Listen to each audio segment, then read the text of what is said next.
Yo ho ho! Look, man, we getting some much needed rain up in here.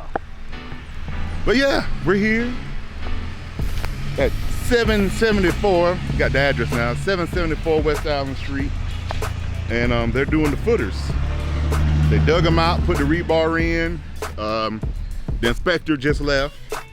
Had a couple of things they got to do. Two things they got to do really.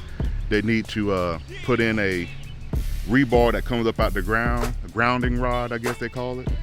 And then in some of their holes for the piers for the deck, they got way too much roots from the trees they pulled up in there, so they got to clean that out and get that redone. So yeah, we got to get it re-inspected tomorrow. They'll be here today to try to fix some of this.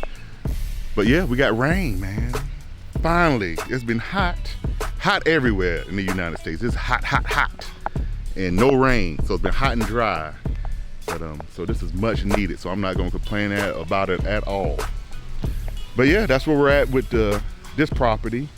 And then on 120, we had the Duke Power come out to hook up some power, and the electricians didn't put in the right riser, which is the pole that goes up. And I'll show you that. I'm just right down the street, so I'm gonna run up there because they're supposed to be here today to fix it, so we can get power to the house, so y'all can see the lights, and I can get this video up of the finished product of 120 South Whitted Street. But till then, let's go on over here and take a look and see what they got over here at Whitted Street. Lego.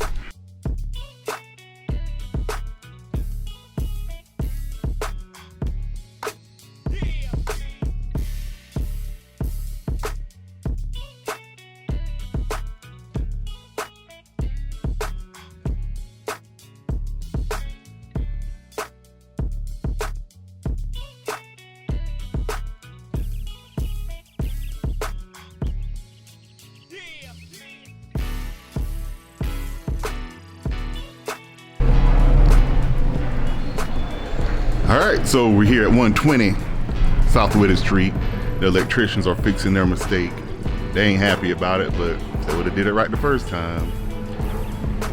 But that's how it goes with contractors. Anybody who's been doing this knows contractors can be a pain sometimes. Let's take a look at what they're doing.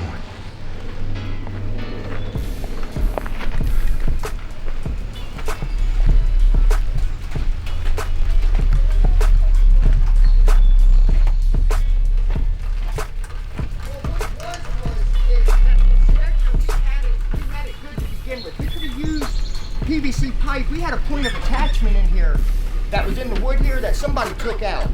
So then when the inspector came, he wanted it 3 foot above the roof.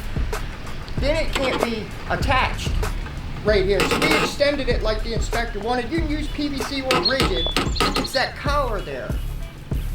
See that point of attachment there? That metal collar? We can't support the wire from PVC pipe. The wire's going to be supported by this. Right, so shouldn't we have just put that in from the beginning? It'd have been perfectly fine if the inspector would have let me keep it the way that it was. And if this point of attachment that was screwed in. Well, this right is not here, the inspector that didn't pass it. This is Duke that did. Right, but Duke is saying if the pipe is going to support the wire coming from the pole, that they want metal pipe. That would have been good enough. The point of attachment is still right here. You see what I'm saying? That wire is going to string across here, and this pole is going to support it. It's not going to tie into the side of the house, but we had a point of attachment. Yeah, initially we didn't have it come through the roof the way how we had it, and it would have been good. Point of attachment. Right They there. wanted metal conduit because we have that collar on it, and then that collar is going to be supporting the wire. We had a point of attachment screwed into the wood at first, and then the inspector wanted us to raise it up 3 foot above the roof, so we couldn't use this point of attachment anymore because it's too far from the top. We can use PVC or rigid. It's the point of attachment is what determines it.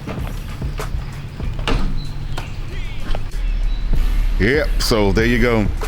Electricians, there's good. Well, all contractors, you got good and bad, mess up. Same way with inspectors. Some inspectors say one thing, some inspectors say something else.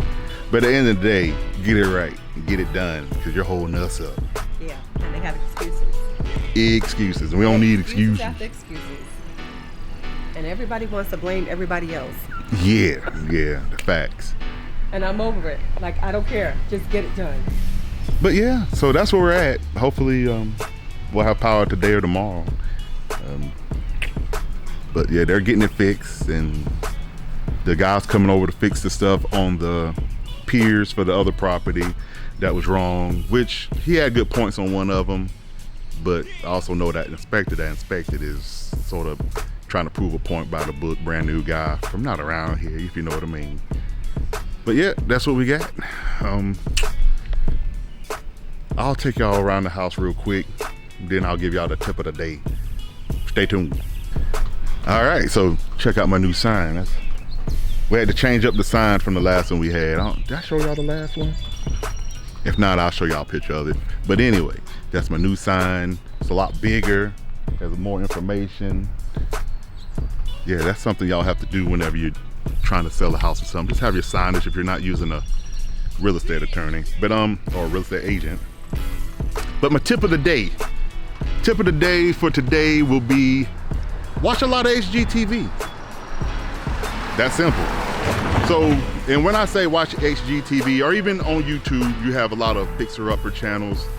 You want to watch those because you'll see processes. Like, you're not a plumber, you're not an electrician, and you're not a HVAC installer. So if you watch these shows and you see some of the stuff they deal with, get some of the terminology, it'll help you have a better understanding of what you're going to go through when you're doing fix and flips or house renovations or building new construction.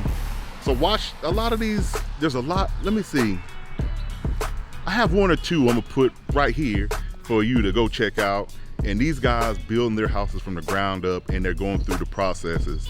And just watch a lot of those so you can get some of the terminology and stuff. So once you start your journey into doing it, then you'll know a little bit more. All right, so that's the tip of the day. HGTV, YouTube, watch some house building and flipping videos so you can start learning terminology and some of the processes that go into this. All right, to the next video, I'll holla.